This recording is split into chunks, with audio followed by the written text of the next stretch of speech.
പ്രക്ഷോഭം അവസാനിച്ച് ഇറാനിൽ അടഞ്ഞുകിടന്ന വിദ്യാലയങ്ങൾ തുറന്നു. എന്നാൽ ഇന്റർനെറ്റ് സൗകര്യം ഇനിയും പുനഃസ്ഥാപിച്ചിട്ടില്ല. അമേരിക്കയും ഇസ്രയേലിനും വേണ്ടി രംഗത്ത് വന്നവരെ വെറുതെ വിടുന്നില്ലെന്ന് ഭരണകൂടം മുന്നറിയിപ്പ് നൽകി. ട്രംപ് ചതിച്ചെന്നും തങ്ങളെ വിഡ്ഢികളാക്കിയെന്നും പ്രക്ഷോഭകർ പ്രതികരിച്ചതായി US മാധ്യമങ്ങൾ റിപ്പോർട്ട് ചെയ്യുന്നു.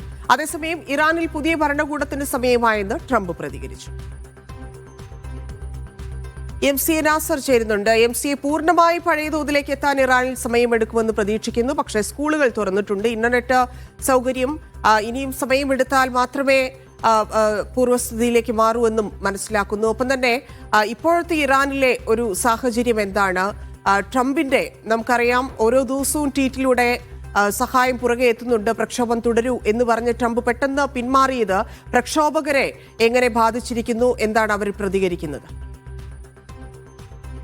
ഇതിനെ ആഴ്ചകളായിട്ട് അടഞ്ഞുകിടക്കുകയായിരുന്നു ഇറാനിലെ ഒട്ടുമിക്ക വിദ്യാഭ്യാസ സ്ഥാപനങ്ങളും, പ്രധാനമായിട്ടും യൂണിവേഴ്സിറ്റികളും സ്കൂളുകളൊക്കെയും അടച്ചിട്ടുകൊണ്ടുള്ള ഒരു സമീപനമായിരുന്നു ഭരണകൂടം സ്വീകരിച്ചത്.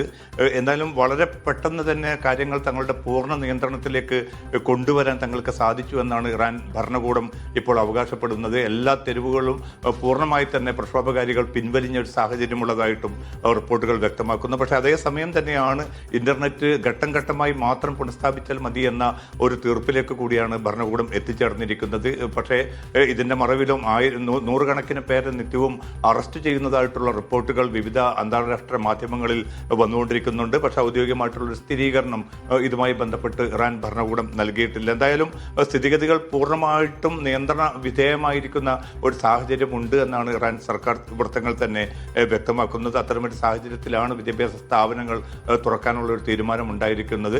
പ്രക്ഷോഭകാരികളെ സംബന്ധിച്ചിടത്തോളം നേരത്തെ ധന്യ സൂചിപ്പിച്ചതുപോലെ വലിയ ഒരു തിരിച്ചടി അവർക്ക് നേരിട്ടതായിട്ടാണ് അവരുടെ പ്രതികരണങ്ങളിലൂടെ വ്യക്തമാവുന്നത്. കാരണം സഹായം ആസന്നമാണ്, വന്നുകൊണ്ടിരിക്കുകയാണ്, കെട്ടിടങ്ങൾ നിങ്ങൾ കയ്യേറിക്കൊള്ളൂ എന്നൊക്കെ വളരെ പ്രകോപനപരമായിട്ടുള്ള നിർദ്ദേശങ്ങൾ നൽകിയ ഒരു ഘട്ടത്തിൽ തീർച്ചയായിട്ടും ഒരു സൈനിക നടപടി ഉണ്ടാവുകയാണെങ്കിൽ അത് പ്രക്ഷോഭനത്തിന് വലിയ പിന്തുണയായിട്ട് മാറുമെന്നൊരു വിലയിരുത്തലായിരുന്നു പ്രക്ഷോഭകാരികൾ ഉണ്ടായിരുന്നത്. പ്രത്യേകിച്ചും യുവാക്കളും യുവതി യുവാക്കളും ഉൾപ്പെട്ട ജൻസി വിഭാഗത്തിൽപ്പെട്ടവരൊക്കെയും അത് പ്രതീക്ഷിച്ചിരുന്നു. പക്ഷേ പൊടുന്നനെയാണ് ഇത്തരമൊരു ആക്രമണമോ ഒരു നീക്കമോ വേണ്ടതില്ല എന്ന് ട്രംപ് തന്നെ സ്വമേധയാ തീരുമാനിക്കുന്നത്. ഇത് വലിയ തോതിൽ പ്രക്ഷോഭത്തിനെ പിൻവലിപ്പിക്കാൻ പ്രേരിപ്പിച്ച ഒരു ഘടകം കൂടിയാണ്. അതുമാത്രമല്ല ഭരണകൂടത്തിന് പ്രക്ഷോഭകർക്ക് മേൽ വലിയ സ്വാധീനം കൈവന്നൊരു സാഹചര്യമുണ്ടായി. ലക്ഷങ്ങളാണ് വിവിധ ഇറാനിയൻ നഗരങ്ങളിൽ ഭരണകൂടത്തെ പിന്തുണച്ച് രംഗത്ത് വന്നിരിക്കുന്നത്. അപ്പോൾ നേരത്തെയുള്ള പ്രക്ഷോഭത്തിന് മുമ്പുള്ള സാഹചര്യത്തെക്കാൾ കൂടുതൽ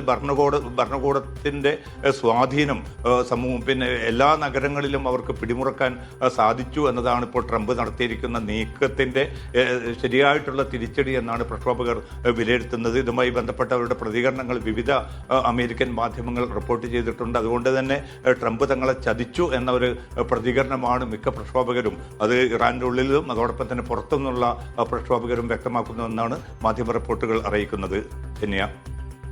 ഈ സാഹചര്യത്തിൽ ട്രംപിന്റെ നീക്കങ്ങൾ കൂടി, അതായത് ഇറാനിൽ പുതിയ ഭരണകൂടത്തിന് സമയമായി എന്ന് പറയുന്നുണ്ട്, ഉപരോധം ഏർപ്പെടുത്തുന്നുണ്ട്.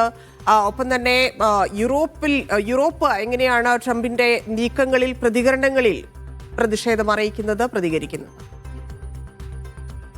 ഇതിൽ നിന്നിപ്പം ഇറാനിലെ പരമോന്നത ആത്മീയ നേതാവ് ആയത്തുല്ല അലി ഖാംനയുടെ പ്രതികരണമായിരുന്നു വളരെ വേറിട്ട് നിന്നത്. കാരണം ആയിരങ്ങൾ കൊല്ലപ്പെട്ടതായിട്ട് പരമോന്നത അധ്യക്ഷൻ തന്നെ സ്ഥിരീകരിക്കുന്ന ഒരു സാഹചര്യമുണ്ടായി.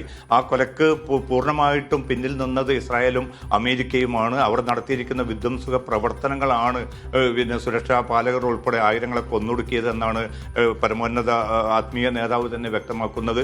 അദ്ദേഹത്തിൻ്റെ പ്രതികരണം വന്നതിനെ തുടർന്നാണ് ട്രംപിൻ്റെ സമൂഹ മാധ്യമങ്ങളിലൂടെയുള്ള പ്രതികരണവും പുറത്തു വന്നിരിക്കുന്നത്. അദ്ദേഹം വ്യക്തമാക്കുന്നത് ഇനിയും ദീർഘകാലത്തേക്ക് ഈ ഭരണകൂടത്തിന് ഇറാനിൽ തുടരാനാവുകയില്ല, ഒരു മാറ്റം അനിവാര്യമാണ്, സ്വന്തം ജനതയെ തന്നെയാണ് അവർ കൊന്നൊടുക്കുന്നത് എന്നതുൾപ്പെടെയുള്ള പ്രതികരണങ്ങൾ ഉണ്ടായിട്ടുണ്ട്. പക്ഷേ ഏതെങ്കിലും അർത്ഥത്തിലുള്ള ഒരു സൈനിക നീക്കങ്ങളിലേക്ക് ഇനിയും ട്രംപ് എടുത്തുചാടുമെന്നോ അമേരിക്ക അതുമായി ബന്ധപ്പെട്ട കാര്യങ്ങൾ ചർച്ച ചെയ്യുന്നതായിട്ടുള്ള ഒരു പ്രതികരണവും ട്രംപിൻ്റെ ഔദ്യോഗിക മാധ്യമ രംഗത്തു നിന്നോ അദ്ദേഹത്തിൻ്റെ പ്രതിനിധികളോ വ്യക്തമാക്കിയിട്ടില്ല. എന്തായാലും സ്ഥിതിഗതികൾ ഇനി തൽക്കാലം നിരീക്ഷിച്ച് മാത്രം മുന്നോട്ട് പോയാൽ മതി എന്നൊരു തീർപ്പിലേക്കാണ് അമേരിക്കൻ ഭരണകൂടം ഇപ്പോൾ എത്തിച്ചേരുന്നത്. ഇപ്പോൾ ടെലിഗ്രാഫ് ഉൾപ്പെടെയുള്ള മാധ്യമങ്ങൾ പുറത്തുവിട്ട റിപ്പോർട്ടർ പ്രകാരം 2 കാര്യങ്ങളാണ് ഈ ആക്രമണ പദ്ധതിയിൽ നിന്ന് ട്രംപിനെ പിന്തിരിയാൻ പ്രേരിപ്പിച്ചത്.